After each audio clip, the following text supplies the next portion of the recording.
been here since the week of December, working hard on all the combine testing, all the combine training material, and then position work with Vonnie Holliday and then Nate Washington, also with linebackers and D-line. I've gotten to a lot of really great work here at Chip Smith. I'm about 70% of where I want to be. I have Indianapolis coming up on the 25th, and then Vanderbilt's Pro Day is March 3rd, so that's a quick turnaround. So hopefully by then I can put all the different aspects of everything I've been working on together.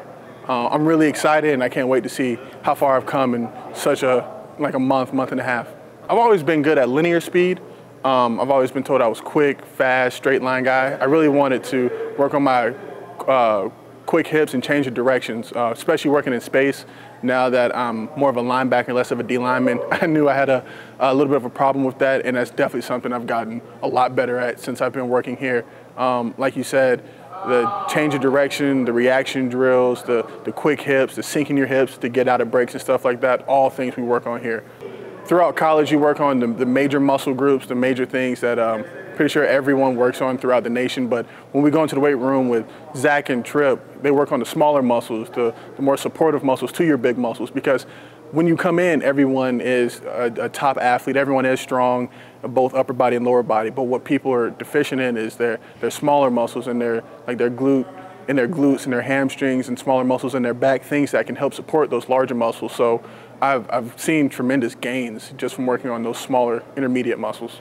It took me a while to actually get a hang of all the steps and the fundamentals to it, but once I got it down, all my times came down drastically. I saw tenth of a second come off my short shuttle. First time I ever ran an L drill, the L cone drill. That is actually really well. Before I worked on his technique and after I worked on his technique, even that came down some. My 40, certain stride length, stride frequency, all those things I work on have all gotten a lot better. Every day we work on the field in our position group, working on skills, and they also take us to the weight room. But one thing that I really appreciate is that sometimes they'll sit us down and not watching film, but in the film meeting room, and just talk to us about life and the challenges that come with being at the next level and the distractions that most men will face at the next level, and give us serious life advice that can help us, that may trip someone up, to prevent that.